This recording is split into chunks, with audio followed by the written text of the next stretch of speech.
What's going on?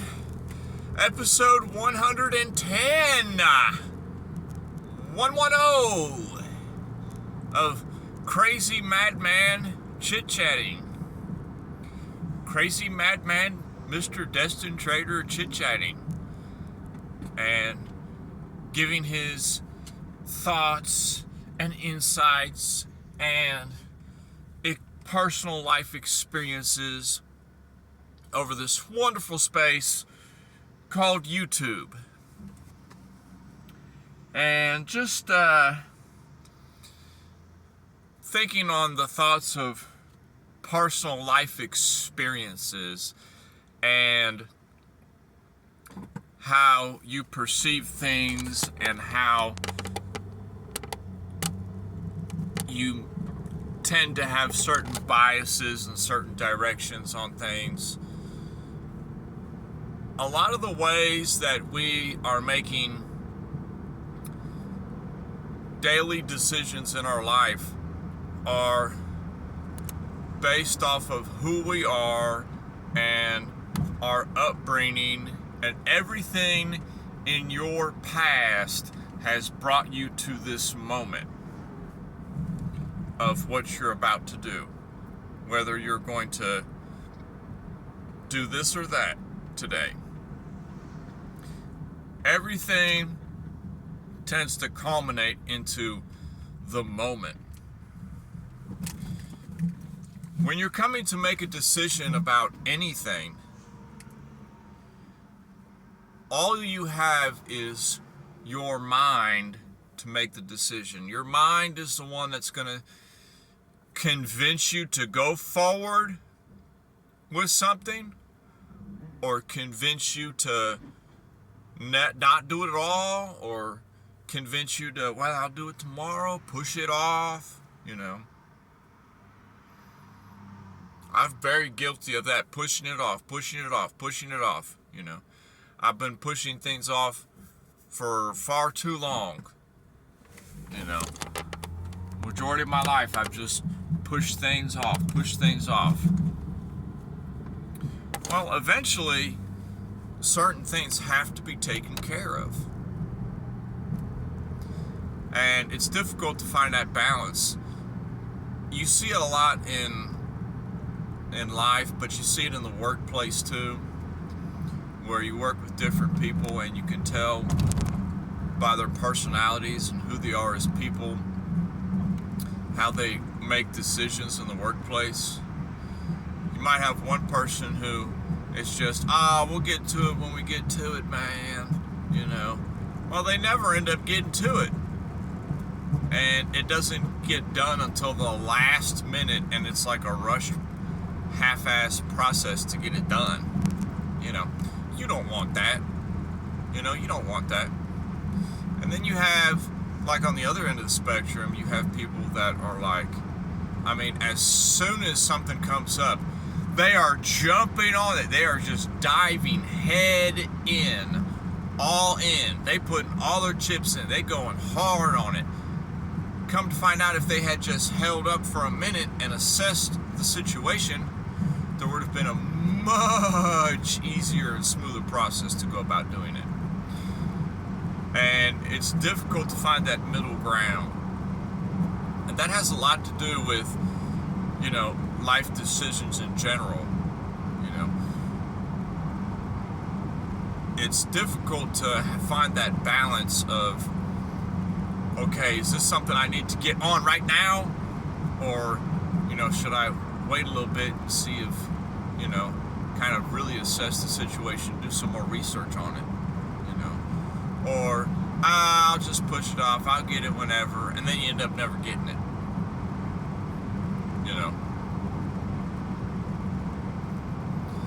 And it's, a lot of our life experiences kind of culminate into who we are as people and how we make those decisions. Boy, you're getting off subject, bruh. Man, I only listen to your channel to hear about the markets. Well, this policy kind of ties into the markets too. All of the decisions I've ever made in the marketplace, they weren't financial decisions. When I look back and I see, okay, well, you did this, you did that at this time. Why did you do this at that time? Why did you do that at that time? You know, what were you doing during that year? You know, why were you playing like that during that year? You know, those weren't financial decisions. Those were purely life decisions.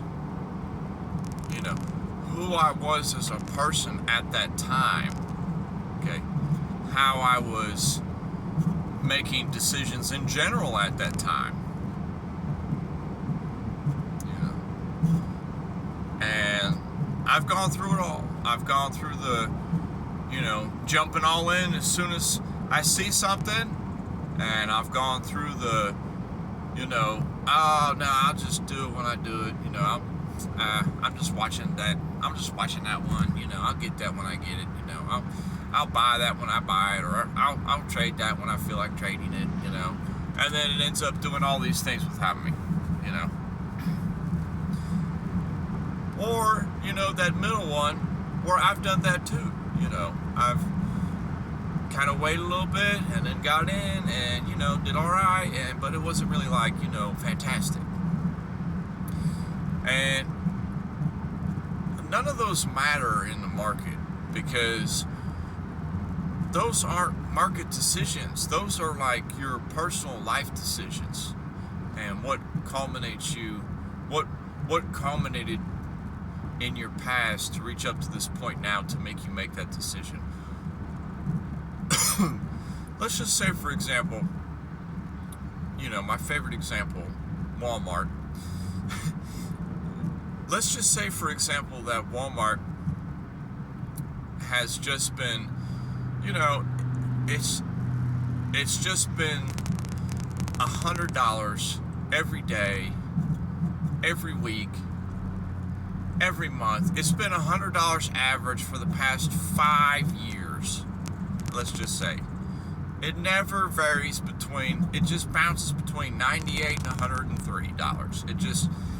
It's never higher than that. It's never lower than that. It's always right at about $100 a share for the past 5 years. And then you come in and you just put all this money down on it because you think that it's going to go to $150.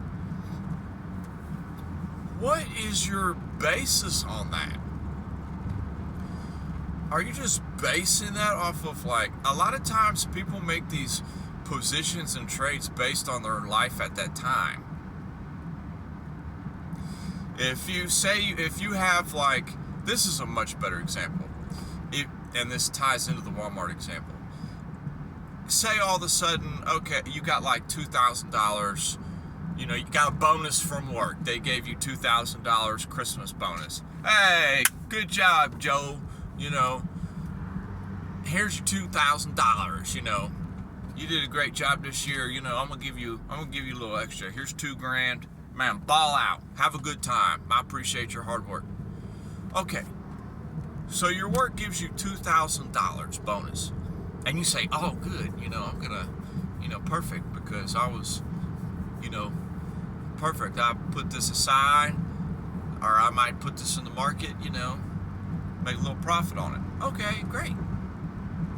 Now, this is the life decision-making process I'm telling you about. You just got that $2,000. The market doesn't know what you got. The market is just working its system, making money. That's all it's doing. The market does not know at that time in your life that you have $2,000 that you're about to buy something. You get your $2,000 and you go ahead and you buy all that Walmart stock because you have the $2,000. Did Walmart change? Did Walmart do anything that make it seem like it was on sale? Did it like dip down to like $85 on a, you know, a nice reset? You know, a nice cool off? You know, was there a pullback to like some kind of fib level? You know, was it testing some kind of moving average or something? You know, no, none of those things. All it did Was it just, was time because you all of a sudden had money to put in the market?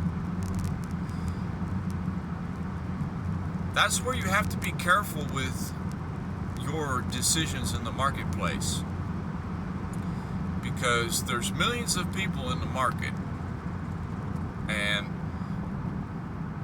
you never know. You only can go by what the market's doing. Don't go by off what your life is doing. Is this starting to make sense? So if the market is on a huge, say the stock market's on a huge downtrend, okay? It's on a big downtrend. It's just been selling off.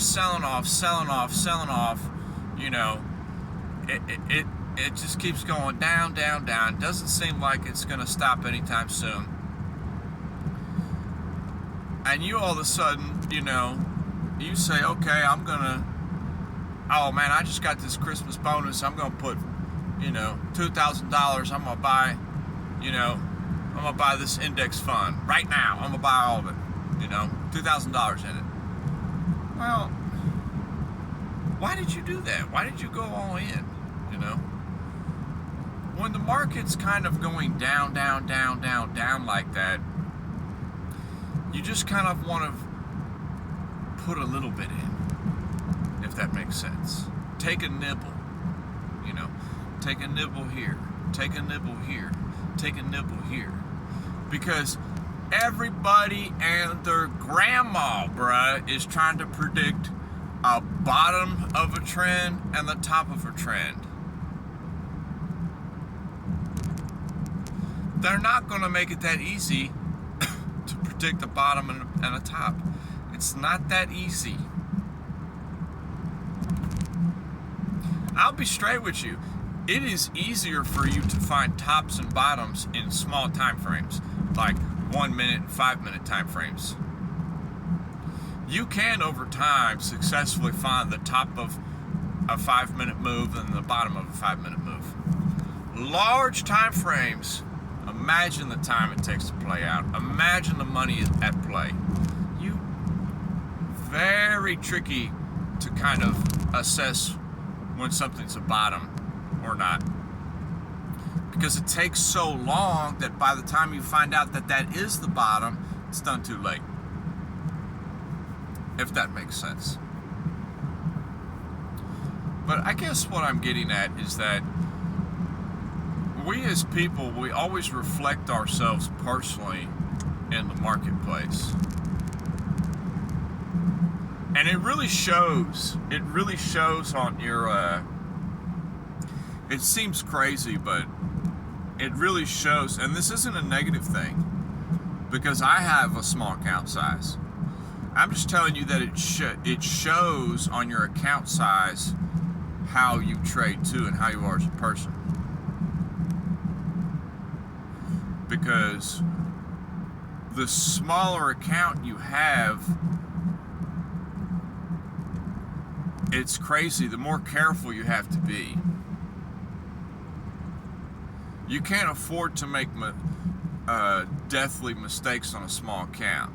The big account, you can handle a little bit of drawdown. You know, if you have a $400,000 account and you have maybe $50,000 out there floating around in different positions open, and you find yourself in a drawdown of $4,000, you're not even sweating it. Are you closing everything up at a loss? No, because that's only $4,000 is only 1% of your $400,000 portfolio. You're not sweating a 1% drawdown. Calm down. Your ideas might still be at play. Don't be so brash, you know. But when you have conversely, when you have a $4,000 account and you're down $1,000 in your $4,000 account, whew, you are in a drawdown of like 25% of your account.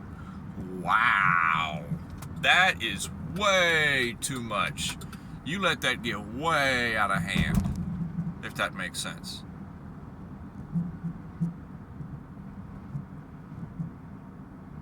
You have to allow for a little bit more of a percentage drawdown when you're trading in a small account. You know, you can't say, well, $4,000, okay, 1%, okay, $40. Okay, if my account's in a drawdown of $40, oh, I gotta cut everything off at a loss and just stop it all. Stop loss. You know, that's it. I'm done. Close everything, reassess the situation, wait, maybe something else will come up, who knows. Well, that happens. When you have a small account, it has to have a little bit more leeway than 1%. Now, some people might say, no, you gotta stick by the 1% rule at all times, no matter what. I mean, the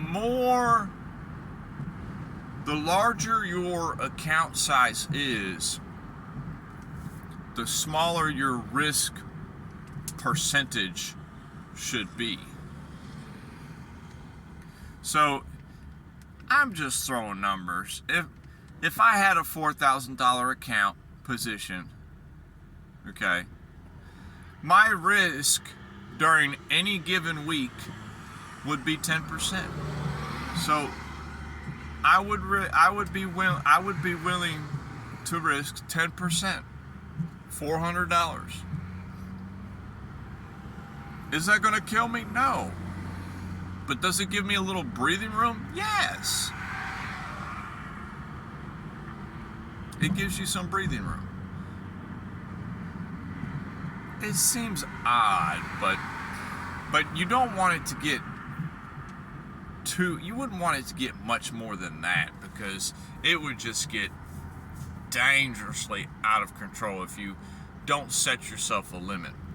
I've said in earlier videos, a big thing that got me in the past was not being absolutely adamant and strict about a daily and weekly loss limit. Because you will lose in the marketplace. That's just a fact. Everyone has losers. That's part of the process. Not every single one of your analysis is going to be perfect.